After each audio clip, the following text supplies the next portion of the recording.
Magka-El Nino man o hindi, tiyak daw na kakapusin sa supply ng tubig ang Metro Manila sa susunod na taon. Dahil pa rin po yan sa kulang umanong imbak na tubig sa Angat Dam. Balitang hatid ni Julius Segovia. Ang mga pag-ulang ito sa Bulacan, mas malakas daw simula kagabi. Kaya ipinatigil na ng National Irrigation Administration ang pagpapakawala ng tubig mula Angat Dam para sa irigasyon ng mga palayan sa probinsya, gayon din sa Pampanga.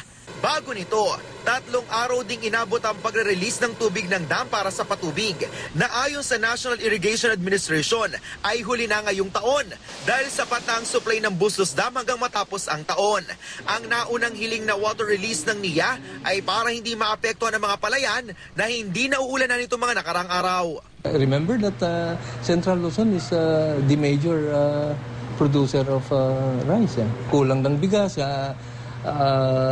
Wala ring income ang mga farmers natin. That will be the effect. Inalmahan ito ng Maynilad at Manila Water sa pangambang kulangin ng supply ng tubig gripo na galing din sa Angat. Sa kasalukuyang water elevation ng Angat Dam na 177-meter level, malayo na raw na maabot nito ang target na 210 meters bago matapos ang taon.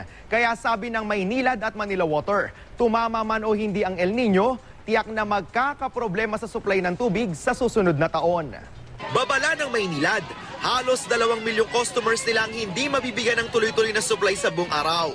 6 na milyon naman ang hihinaan ng water pressure. Bukod dyan, there might be an effect on water quality and we need to prepare our plants to be able to address the manganese and iron. Sinegundahan niya ng Manila Water, sabay sabing hindi raw sila nananakot.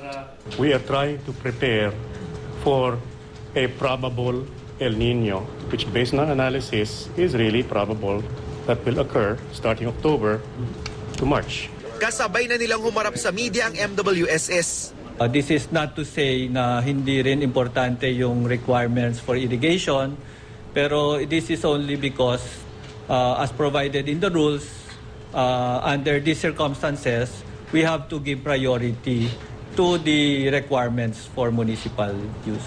Sa water protocol ng Angat Dam, nakasaad ngang kapag bumaba na sa 180 meters ang level ng tubig nito, dapat bigyang prioridad ang tubig gripo kaysa sa irigasyon. Walang nakasaad na bawal mag-release ng tubig para rito.